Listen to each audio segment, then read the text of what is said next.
Ciao à tutti, au programme de ce nouvel épisode consacré au mercato de la Serie A, un focus sur cinq nouveaux clubs, la Juventus, la Fiorentina, l'Udinese, Monza et Parme.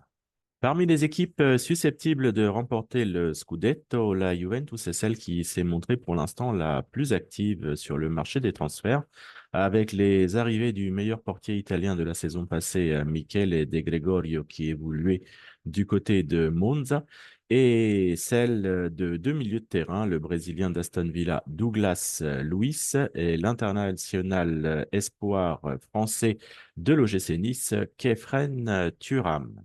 Du côté des départs, ceux qui sont actés officiellement concernent Samuel Hillink Jr. Et Barrenetxea, qui ont fait le chemin inverse de Douglas Luiz pour rejoindre Aston Villa, mais aussi celui de Caio Jorge qui rentre au Brésil du côté de Cruzeiro. Ce n'est pas encore officiel, mais ça va se faire. Moise Kean rejoindra bien la Fiorentina dans les prochains jours ou les prochaines semaines. La Juve cherche à se renforcer dans tous les compartiments. En défense, l'objectif principal concerne un défenseur central capable de bien relancer, mais celui-ci ne sera pas finalement Calafiori, malgré qu'il était tout en haut de la liste de Thiago Motta. Ses bonnes prestations à l'Euro, la volonté du club de les céder au meilleur offrant et d'éviter de le vendre à un club italien vont pousser le jeune défenseur central vers la Première Ligue. Un nom est sorti dernièrement dans la presse pour ce poste de défenseur central. C'est celui du Polonais d'Arsenal, Jakub Kiwior, qui avait déjà évolué en Italie du côté de la Spezia. Au niveau des latéraux, deux noms sont sortis ces derniers jours, ceux du Brésilien Yann Couto et de l'Albanais Mitaï. C'est néanmoins au milieu de terrain que Giuntoli axera prochainement son effort avec l'assaut qu'il se prépare à donner au milieu de terrain de l'Atalanta, Ton Koopmeiners. Les Bergamasques ne céderont pas sur le prix, entre 55 et 60 millions d'euros, mais ils commencent à s'ouvrir à l'idée de vendre leur milieu de terrain. Toujours dans l'entrejeu, quid d'Adrien Rabiot? Officiellement, l'international français n'est plus un joueur de la Juventus, vu qu'il était en fin de contrat, mais malgré tout, il a une offre d'un nouveau contrat de la part des Bianconeri, mais pour l'instant, il n'a pas encore donné sa réponse, préférant se focaliser sur la fin de l'Euro. Devant, un avant-centre remplaçant derrière Vlahovic est ciblé et le nom de Retegui, l'international italien, circule depuis quelques jours.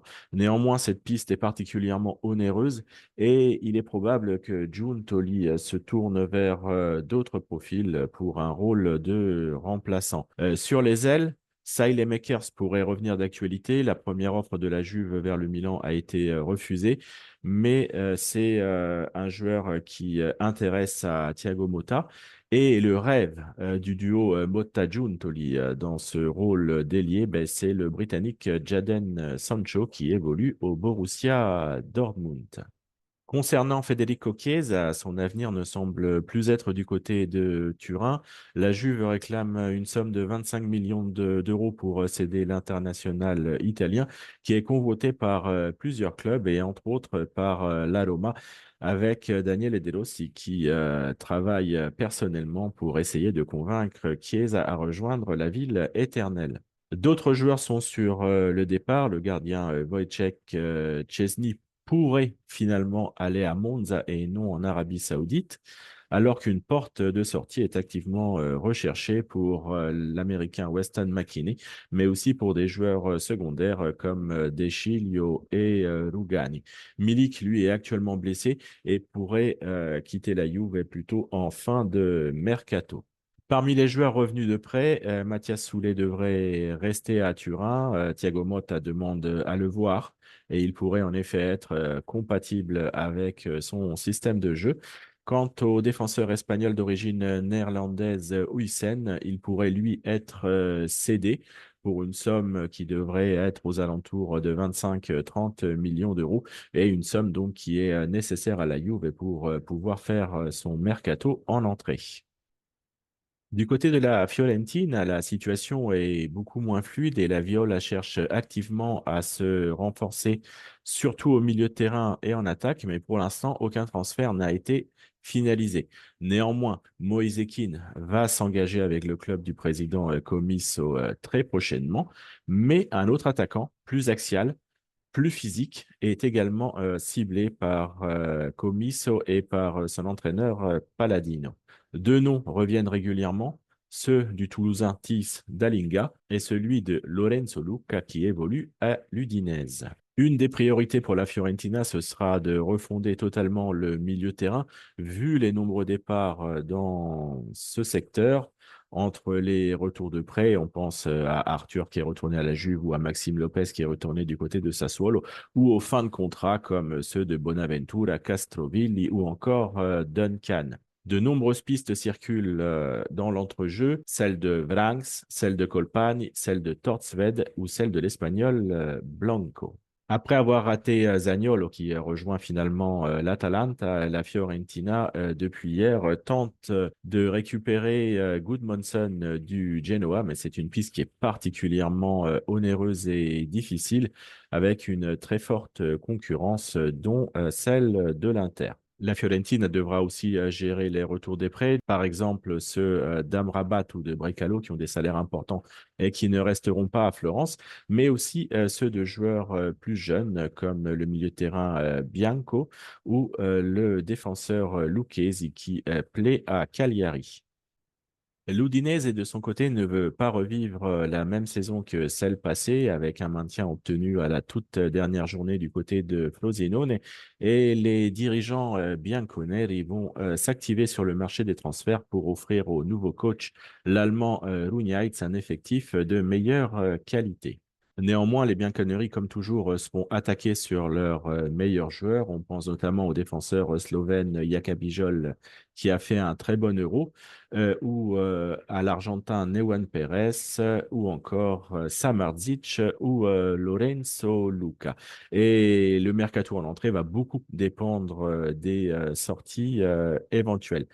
Le métronome brésilien Wallace, lui, est déjà parti. Il rentre au pays. Et Roberto Pereira est en fin de contrat. Et malgré que l'Udinese aimerait bien le garder une saison de plus, pour l'instant, il n'a pas donné suite à la proposition des Bianconeri. Du côté des entrées, l'Udinese a déjà fait signer le jeune attaquant chilien Damian Pizarro pour une somme de 3,5 millions d'euros.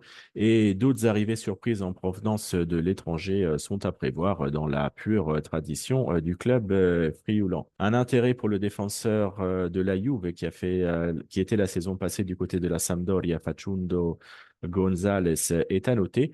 Le Rémois Richardson serait également sur les tablettes des Frioulans, tout comme le latéral Mangas. L'Udinese a néanmoins un rêve pour ce mercato estival, celui d'atterrir Alexis Sanchez, mais le salaire très élevé et la volonté du joueur de jouer la Coupe d'Europe freinent pour l'instant ce fol espoir de faire revenir Il Nino Maraviglia du côté d'Udine. Le Monza d'Alessandro Nesta ne devrait pas connaître une grosse révolution, mais après le départ acté du gardien Di Gregorio à la Juve, les Lombards pourraient également perdre une autre pièce maîtresse, celle du milieu de terrain Andrea Colpani, qui intéresse entre autres la Fiorentina. Pour remplacer Di Gregorio, Galliani rêve de faire venir Wojciech Szczesny, mais pour l'instant le salaire est un frein et les dernières paroles de Galliani font plutôt entendre qu'il va travailler au corps le joueur et la Juventus sur le long terme. Et il n'est pas dit donc que Chesney à la fin puisse rejoindre Monza, mais plutôt au mois d'août. Plusieurs autres noms circulent malgré tout. Daniel Maldini pourrait revenir à Monza, mais cette fois-ci être acheté définitivement par les Brianzoli. Un autre nom qui circule est celui d'Antonio Candreva, qui ne veut pas rester en Série B du côté de la Salernitana et qui rêve d'un nouveau challenge en Série A. Et Monza est également à l'affût sur le très talentueux milieu de terrain de Cesena, Berti. Pour Parma, qui vient de revenir en Serie A et qui ambitionne un maintien plutôt tranquille, le mot d'ordre, c'est la continuité. Fabio Pecchia est resté sur le banc et l'objectif est de s'appuyer sur le groupe qui vient de monter en le renforçant de façon efficace. Plusieurs joueurs ont déjà prolongé ou vont prolonger leur contrat chez les Ducali et on pense notamment aux deux internationaux roumains qui étaient à l'Euro, Mihaila et Denis Mann. Parma recherche activement un gardien de but pour concurrencer Chichizola et l'arrivée du gardien japonais Suzuki en provenance de Saint-Tron est plutôt bien avancée. Parmi les autres joueurs, Parme se positionne sur des profils particulièrement recherchés, mais de bonne facture, comme Cambiaghi ou Bonaventura. Merci à tous de m'avoir écouté pour ce podcast spécial Mercato et n'hésitez pas à liker ou à laisser un commentaire et je vous dis à très bientôt pour de nouvelles aventures sur Calcio Azzurro. Ciao à tutti!